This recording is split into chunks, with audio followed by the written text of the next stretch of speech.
with Frank Boal. Good evening, everyone. Welcome to Sunday Sound Off, where you get a chance to be part of the conversation on everything sports. Tweet us your questions and comments using the hashtag Sunday Sound Off. Let's introduce tonight's panel. Soren Petro, Sports Radio 810 WHB, 10 to 2 every day on the program. Soren, how are you this fine Sunday? I'm doing well, Frank. I can't wait to talk about the Mavericks' big 5-2 win last night, and then on to sporting, getting a point tonight with LA, right? That's what everyone's talking about here in Kansas City, isn't it? I think you're right. Tim Grunhard, former Chief, also a NFL analyst for Sports Radio 810 and others. Tim, how are you? Yeah, it's great to be here. We're going to talk a little bit about this draft. There was more wrecks in this draft than there was at Talladega today. So, one of those days. Hey, and that's just the Chiefs, okay? And, of course, TJ Carpenter, Sports Radio 810 and Sports Night. TJ? Hey, you know what? If the Royals hadn't won this weekend, I thought about maybe showing up in sweatpants. Since everybody else decided to mail it in this weekend, I thought I might as well, too. Oh, boy, here we go. Gentlemen, here are hot topics of the evening. How do you evaluate the Chiefs draft?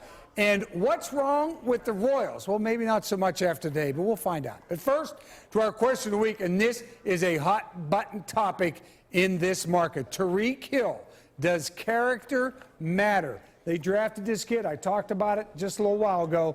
The fact that he not only strangled, punched his pregnant girlfriend in the stomach.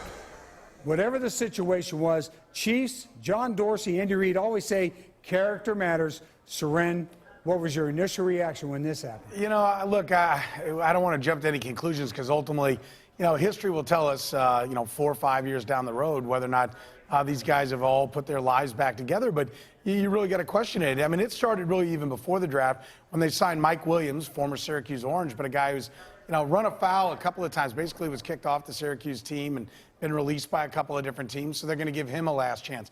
Then they take a kid in the third round that was bounced for a year at Notre Dame for plagiarism.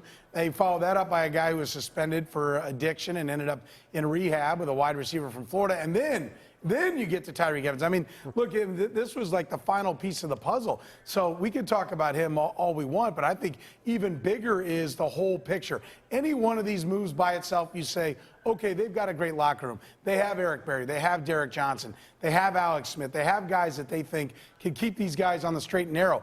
But when you bring 3 guys into the mix, all in one draft, really 4 when you talk about the signing before, I don't know how you're going to keep your arms around these guys. Herm Edwards said on the radio with me one time, you can have 3 my guys.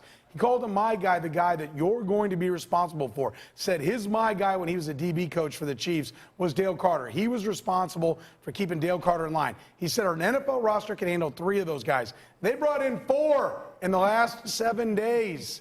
We'll see how this works out, but character is a real question right now at Arrowhead. Tim, you're a former Chief. This is your franchise, your team.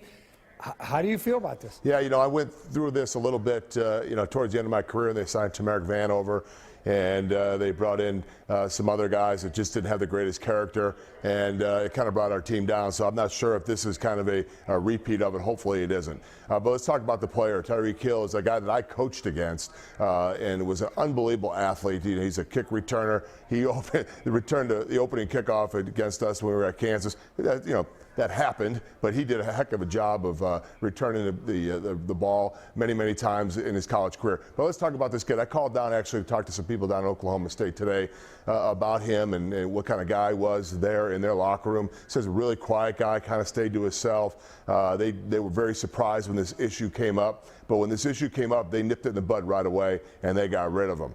They took all of his records off. They took all of his film, and from the highlight film, they took all the film off, and really everything that he did at that school was erased. So now, fast forward, he's a Kansas City Chief. So, one of the things that you have to really think about, if you're Dorsey and you're Clark Hunt and you're Reid, and you think about you bringing in a guy like this, you're responsible. You're responsible for bringing this guy into the community. Now, they said, trust us. We would never bring a guy in the community that is going to cause any harm. But we just went through a situation not too long ago, the Belcher situation, where he talked about how he hurt his girl and he had to go.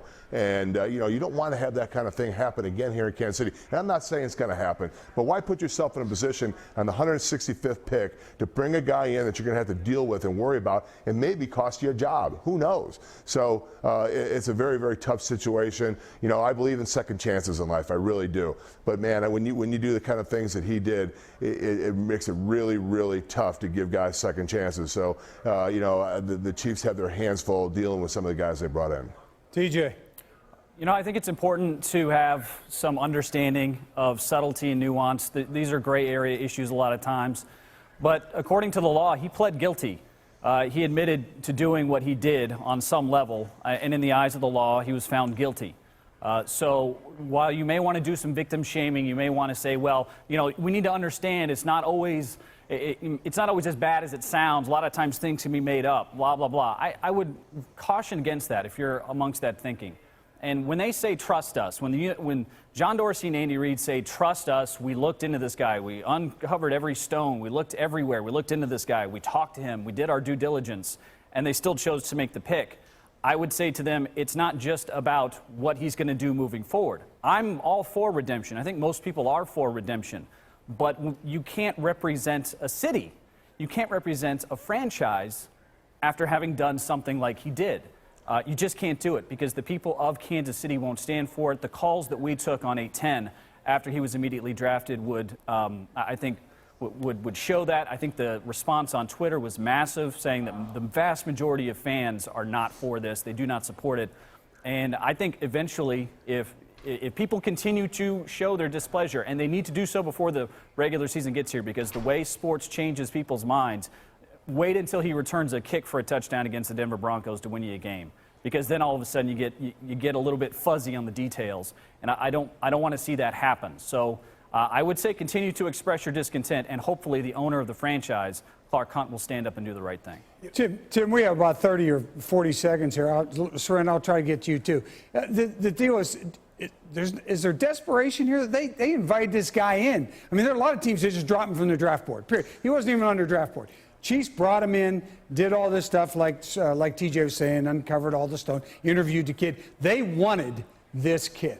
Yeah, they wanted this kid, and they got him. So this is one situation where it feels like they're trying to get all their ducks in a row and make a run. You see that with some of the signings they had this offseason. You see it with some of the free agents that they've signed. Bringing Jamal Charles, obviously coming back. Not trading him. You're trying to get as many guys in as they possibly can. Really, really a interesting situation for the Chiefs because it feels like one of those things. Maybe desperation is the right word. Is hey, we got to get it now. The Denver Broncos are down a little bit. We have our opportunity now to make a run, and they're bringing in some questionable guys. That doesn't work though. We tried that. History repeats itself. In '98. 90, it was one of the worst years of my football career. We tried to do that and didn't work. Seren, I'll give you about 20 seconds here to finish this off. Well, and Tim's right. 98, they brought in not just Vanover was on the team, but Bam Morris came in, Wayne Simmons came in. And it was like Marty felt like, look, we just need that little push to get over the hump. And that's what you got to wonder here. Is Andy Reid thinking I've only got a couple of years, and no matter what, let's go get as much talent as we can and throw it at this thing and see if we can get over the hump. It's a big gamble, and we'll see if it blows up in their face. All right, thanks, guys. Great conversation on the subject, by the way. Up next, our hot topics. You're watching Sunday Sound Off.